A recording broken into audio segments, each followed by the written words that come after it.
Hi everyone, welcome back to our series of how to boost your immune system. Today's topic is vitamin A. A lot of you might not think vitamin A is important for the immune system, but it absolutely is. You might think vitamin A, oh yeah, maybe retinol, it's good for the skin. Absolutely, but it's also good for the skin of your lungs, which is the lining inside the lungs. Vitamin A is great for supporting lung lining.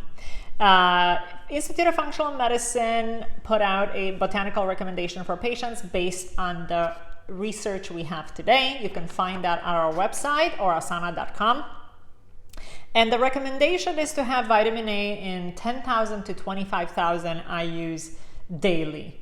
You have to be careful with vitamin A not to overdose on it.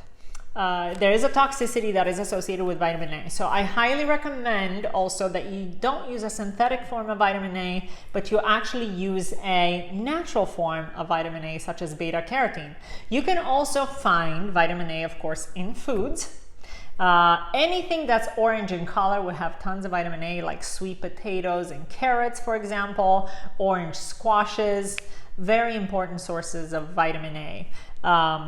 But also, if you suffer from any kind of respiratory tract infection or chronic condition, inflammation, supplementing with vitamin A might give you relief from these symptoms.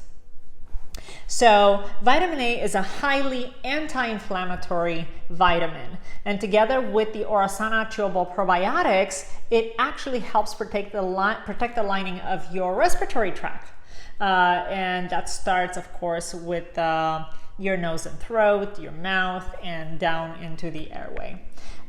For more information on how to boost your immune system, be sure to see us next time for a new video on a new topic on how to stay healthy.